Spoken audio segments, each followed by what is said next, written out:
2025 भर्तियों का वर्ष आज ही सुनिश्चित करें अपना सिलेक्शन और डाउनलोड करें तैयारी कर लो ऐप।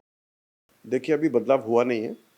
जब ये पशु परिचय परीक्षा हुई थी तो पशु परिचय परीक्षा के अंदर देखा गया कि कुछ शिफ्ट्स के अंदर नॉर्मलाइजेशन फॉर्मूले के बाद में कुछ बदलाव था और वो जो एक फ़र्क था वो थोड़ा ज़्यादा था, जो होना चाहिए उससे ज़्यादा फ़र्क था। उसकी वजह से ऐसा महसूस किया गया कि शायद ये फॉर्मूला जो है उसमें हो सकता है कि कुछ इम्प्रूवमेंट की आवश्यकता हो। और फिर जिस दिन हमने ये रिज़ल्ट निकाला था उसी दिन से मेरा ये प्रयास था कि मैं इसके बारे में पता करूं कि बाकी जो एजेंसीज़ हैं, चाहे वो एनटीए है, एसएससी है, स्टाफ सिलेक्शन कमीशन, या आईबीपीएस, या बाकी जो संस्थाएं हैं जो कि परीक्षाएं कराती हैं देश में और राज्य में, वो कौन सा फॉर्मूला इस्तेमाल करती हैं और कैसे करते हैं नॉर्मलाइजेशन को। क्योंकि हमारे पास जो फॉर्मूला था हम उसको पहले से प्रयोग कर रहे थे और वो उससे हमने रिजल्ट निकाले भी हैं। आरपीएससी ने भी इसी फॉर्मूले का इस्तेमाल किया है और वो कोर्ट के अंदर भी वो खरा उतरा था। लेकिन उसके बावजूद भी चूँकि इसमें कुछ हमको लगी कुछ इम्प्रूवमेंट की आवश्यकता है, तो हम तब से इस पे मनन कर रहे हैं और हमारा प्रयास है कि जो सबसे बेस्ट सॉल्यूशन हो उसका वो निकले।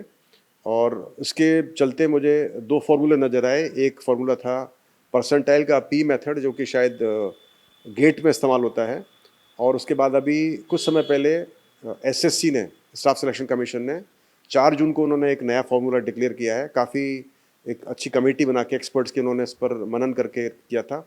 उसको बोलते हैं इक्वी परसेंटाइल मेथड। वो जो मेथड है मुझे वो लगा कि वो शायद एक अच्छा मेथड है। हालांकि इसके बारे में मैं बोलना उचित समझता नहीं क्योंकि मैं एक्सपर्ट नहीं हूँ। तो हम इसकी जांच कर रहे हैं और एक्सपर्ट्स की हम राय ले रहे हैं।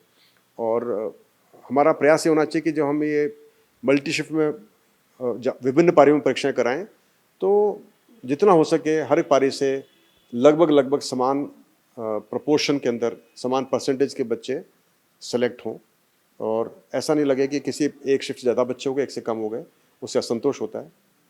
तो इस पर कार्रवाई जारी है और हम प्रयास करेंगे जितना जल्दी हो सके इस पर हम कार्य करके, और फिर जो भी परीक्षाएं हैं, जैसे पशु परिचय परीक्षा के बाद जो परीक्षा हुई हैं, जैसे जेल प्रहरी परीक्षा हुई है और अभी आगे परीक्षाएं होंगी, इसके बाद काफ़ी बड़ी परीक्षा होने वाली है चतुर्श्रेणी वाली, जिसमें शायद 5 या 6 शिफ्ट या 4 शिफ्ट, जितना भी शिफ्ट बनती हैं उसमें परीक्षा हो, तो उन सब में आवश्यकता पड़ेगी नॉर्मलाइजेशन की।